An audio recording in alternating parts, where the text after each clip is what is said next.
I had a total knee replacement in October of 2018.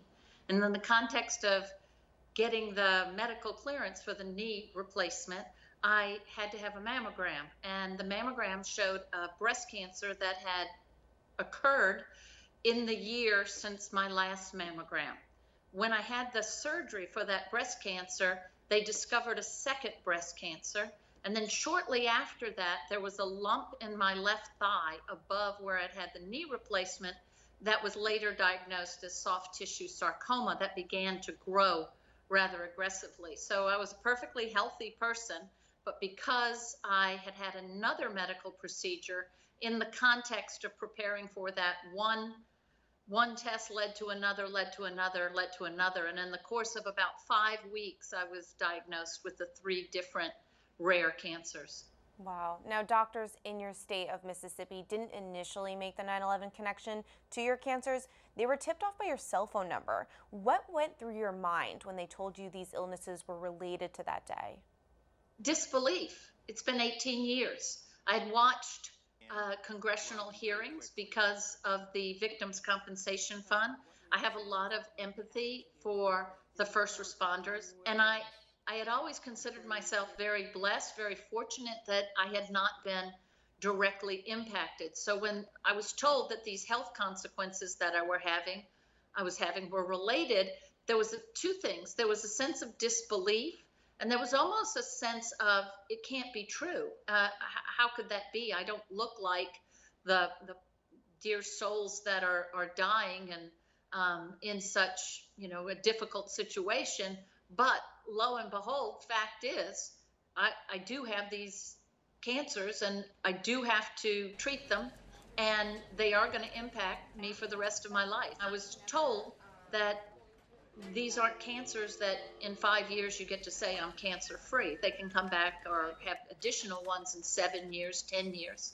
So a combination of disbelief and at the same time concern.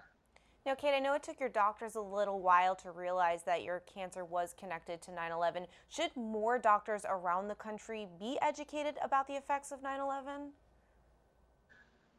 I think they should, because in my own process of trying to register for the World Trade Center health program, I had to get in touch with former colleagues to get what they call a statement that proved that I was in the area. And it doesn't necessarily go by your work records or your tax records. You have to have people who say they actually saw you, set eyes on you in the impact zone.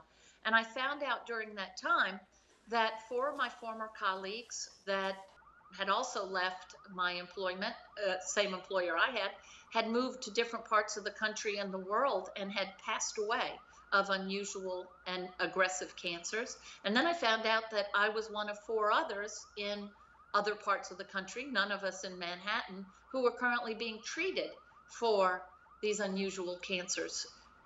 I don't know how you get the word out to so many doctors, but it does seem like if a patient presents with 1 in a million cancer, a 4 in a million cancer, or some other cancer that's on the very extensive list that the World Trade Center health program covers, that some flag should go off.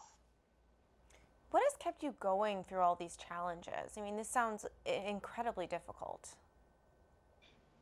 I'm a person of strong faith, first and foremost. I have a firm belief that God is with me, and He didn't kick me to the curb to leave me here. He's going to take me the rest of the way. What message would you send to people who were near the 9/11 site? I would say, get yourself certified with the World Trade Center health program and make sure your physicians know so that you can be in a very rigorous program of vigilant observation and protection.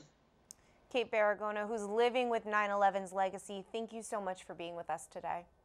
Thank you. Thank you for getting the word out.